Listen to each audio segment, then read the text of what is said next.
There were several elements that were taken in, and there were very general headings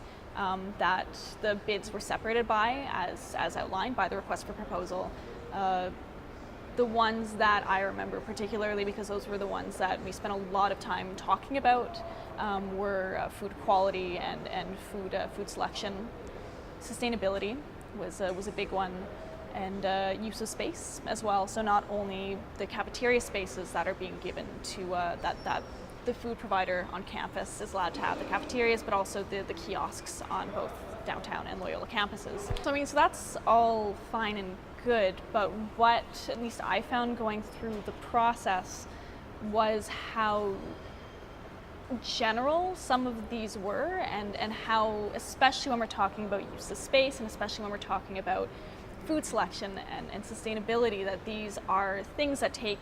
a lot of factors into consideration that aren't necessarily what the check marks or the benchmarks are as outlined by the RFP, but the way we would evaluate them would have to be if this is written on paper, and if they've met the minimum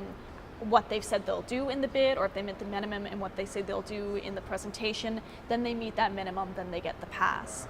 So I do believe that there was a few occasions where it was especially the student reps and the rest of the committee where we came to a bit of a head with sustainability and with use of space, where the students marked the bids very low on sustainability and use of space and food selection, even though they technically did meet what was written down on paper as an acceptable pass, because either it was this idea of lip service being given to sustainability, or not being confident that any corporate entity could use these spaces that are given to them in a more fruitful way than, let's say, a student group could, or even when it came to not enough variety, looking over menus for people with specialized diets, or for vegans or for vegetarians, or for people with intolerances, or even just having a bare minimum of food variety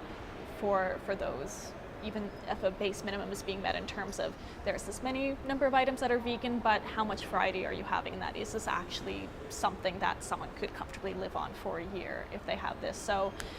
that was something I found as a weakness in the process, was if it was on paper, we had to mark it as a pass if it was a technical pass, but in spirit,